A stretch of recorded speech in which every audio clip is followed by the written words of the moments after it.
دادگاه ولایت سوخت ساکن کوچه قرغنتپه جماعت چشمسار نویه باباجان غفوروف وهاب جان جانغوزیف را بر اساس قسم دویم ماده 104 کودکس جنایتی تاجیکستان در کشتن همسر حامله‌اش گناهکار شناخت و به 20 سال زندان نظامش سخت محکوم کرد. جانغوزیف به آن گناهکار دانسته شد که به جای همسر حامله‌اش را به بیمارخانه بردن، خودش او را جراحی برش قیصری یا کسر و سیچینی کرده، شکمش را بریده طفل را از بچه‌دانش بیرون آورده است، ولی نه طفل و نه مادرش را از مرگ نجات دادن نتوانست. مرکز مطبوعات دادستانی کل تاجیکستان روز 20 اپریل با نشر برخی جزئیات این پرونده گوش‌ناشنید خبر داد که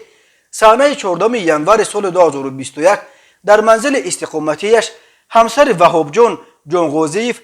دوسمتووا در هفته 39 حامله بودنش به درد شدید بچه‌دان و شکم گرفتار گردیده از شوهرش میخواهد که او را به بیمارخانه برد، ولی جانغوزیف قصد شخصا با روی جراحی برش قیصری یا کسر و سیچینی تولد کنونیده نموده دیده و دانسته که این کردار برای حیات همسر کودک او خوفناک بوده. در مورد جراحی غیر اختصاصی عاقبت‌های وزنی یعنی فوتیدن همسر و کودک ممکن است. تخمینا ساعت 04:20 با کارد خواجگی شکم او را بریده کودک و بچه‌دان را که عضو حیاتاً مهم به حساب می رود به بیرون می برارد. بعد بیرون آوردن کودک جانغوزیف می بیند که کودک در بچه‌دان مرده است، اما او بعد این برای نجات دادن حیات همسرش چاره‌اندیشی کرده نتوانست و در نتیجه همسرش نیز وفات کرده است. نظر خود محکوم شده وکیلان و نزدیکان او دسترس نیست.